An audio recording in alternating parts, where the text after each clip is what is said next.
શ્રી પ્રમુખ એજ્યુકેશનમાં તમારું સ્વાગત છે। આજે ધોરણ 6 પ્રેક્ટિસ પર પ્રકરણ બીજું રેખાઓ અને ખૂણાઓ તેનો પ્રશ્ન ઉકેલો અને ચકાસો। પ્રેક્ટિસ વર્કમાંથી પ્રશ્ન બીજામાં તો કે નીચે દરેક પ્રશ્નના જવાબ માટે આપેલા વિકલ્પમાંથી સાચો વિકલ્પ શોધી તેનો ક્રમ અક્ષર પ્રશ્નની સામે આપેલા ચોરસમાં લખો।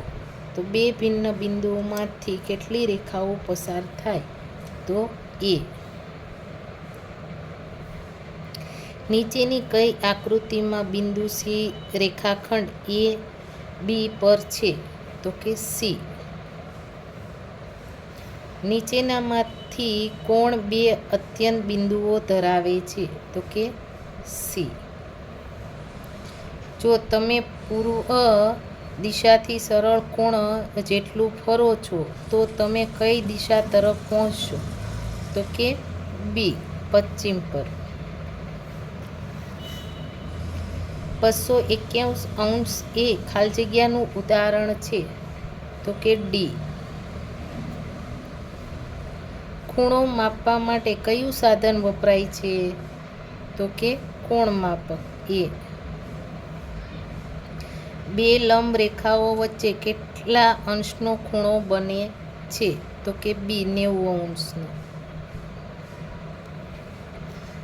નીચે આકૃતિમાં કેટલા રેખાખંડો છે? અહીંયા આપણે કેટલા છે? તો કે 10 એટલે કે સી।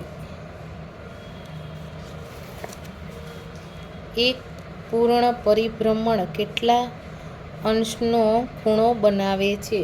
તો કે બી 360નો બરાબર। આ પરિભ્રમણ કરે તો કે બી। નીચેનામાંથી કયું માપ ગુરુકોણ દર્શાવે છે? તો કે એ। કેમ કે 90 ઉપરનું હોય તો એ કહેવાય માપ, બરાબર છે।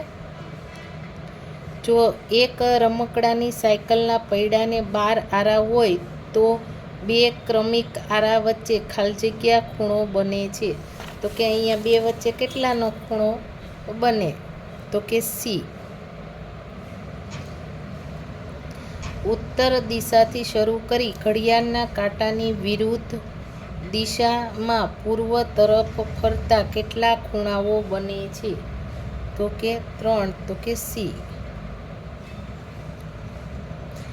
આપેલ આકૃતિમાં કેટલા ખૂણાઓ છે? તો કે અહીંયા આપણે કેટલા ખૂણાઓ છે? તો કે 6 તો કે ડી। બે લઘુકોણના માપનો સરવાળો કાટકોણ છે। જો તેમાંથી એક ખૂણો 35 અંશ હોય તો બીજા ખૂણાનું માપ શોધો। તો કે બી। જો બે ખૂણાઓ વચ્ચે સરળ કોણ બને અને તેમાંના એક ખૂણાનું માપ 120 અંશ હોય તો બીજા ખૂણાનું માપ શોધો। તો કે એ।